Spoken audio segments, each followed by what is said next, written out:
வணக்கம்மா. இன்னைக்கு நம்ம வீடியோவில் சில்லி இட்லி எப்படி செய்யுதுன்னு பார்க்க போகிறோம். வாங்க நம்ம வீடியோவில் பார்க்கலாம்.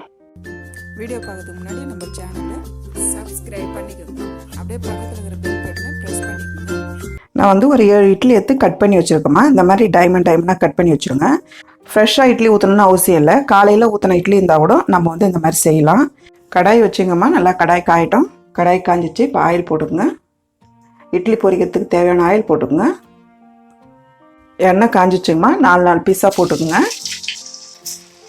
இட்லி வந்து நல்லா பொரியட்டுமா. நல்லா செவந்து வரணும். பாருங்கம்மா, இந்த மாதிரி வந்து திருப்பி விடுங்க. இந்த மாதிரி கலர் வந்து செவந்து வரணும். இன்னும் கொஞ்சம் செவரணும். பாருங்கம்மா, நல்லா செவந்து வந்துடுச்சு பாருங்கள். பாருங்கள் எவ்வளோ நல்லா இருக்கு பாருங்கள். இந்த மாதிரி டைமில் எடுக்கணும். நம்ம கடாய் வச்சுங்கம்மா. நல்லா கடாய் ஹீட் ஆகட்டும். 1 ஸ்பூன் நெய் போட்டுக்கலாம். ஆயில் வந்து தேவையான அளவு போடுங்கம்மா. திட்டமாக எண்ணெய் சூடாயிடுச்சுமா. நான் வந்து 3 பெரிய வெங்காயம் கட் பண்ணி வச்சுருக்கேன். இதுக்கு ஆட் பண்ணிக்கோங்க. 2 பச்சை மிளகாய் கீறி வச்சுருக்கேன். இப்போ வந்து நல்லா வதங்கட்டும். வெங்காயம் வந்து நல்லா வதங்கிடணும். வெங்காயம் பாருங்கம்மா, நல்லா வந்து இந்த மாதிரி வதங்கிடணும். இப்போ வந்து ஒரு குடமிளகா பொடியை கட் பண்ணி வச்சுருக்கேன். இதை போட்டுக்கலாம். கருவேப்பிலை வந்து இந்த மாதிரி 4 பிச்சு போட்டுருங்க. குடமிளகாலாம் நல்லா வதங்கிடணுமா. நம்ம வந்து தண்ணி ஊற்ற போகிறது கிடையாது. இஞ்சி பூண்டு பேஸ்ட்டு 1 ஸ்பூன் போட்டுக்கலாம். அந்த இஞ்சி பூண்டோட ஸ்மெல்லாம் வந்து போகிற அளவுக்கு நல்லா வதங்கிடணும்.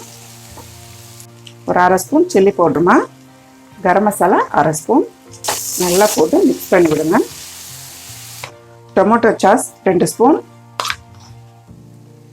சில்லி சாஸ் 2 ஸ்பூன் போட்டுங்க. போட்டு நல்லா மிக்ஸ் பண்ணி விட்டுருங்க. வந்து இதில் கொஞ்சமாக உப்பு போடுங்க. ஏன்னா வந்து நமக்கு இட்லியில் வந்து உப்பு இருக்கும். அதனால் கொஞ்சமாக போடுங்க.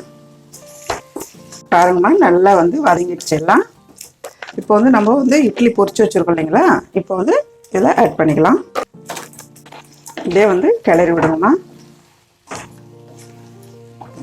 நல்லா வந்து இட்லியில் வந்து நல்லா மிக்ஸ் ஆகி கிளறி விடணும். இந்த சில்லி இட்லி வந்து ரொம்ப நல்லா இருக்குமா சாப்பிட்றதுக்கு. நல்லா பசங்களாக இருந்தாலும் பெரியவங்களாக இருந்தாலும் இது ஒரு இட்லி மீந்துச்சுன்னா நல்லா சூப்பராக செய்து தரலாம். சாப்பிட்றதுக்கு ரொம்ப விரும்பி சாப்பிடுவாங்க. பெப்பர் 1/2 ஸ்பூன் போட்டுங்கம்மா. போட்டு அப்படியே கிளறி விடுங்க. பெப்பர் வந்து இறக்குற டைமில் போடுங்க. அவ்வளோதான், நல்லா மிக்ஸ் ஆகி நல்லா ஊறிச்சு. கொத்தமல்லியை தூவி விட்டுருங்க. அவ்வளோதாம்மா, சில்லி இட்லி ரெடி ஆயிடுச்சு.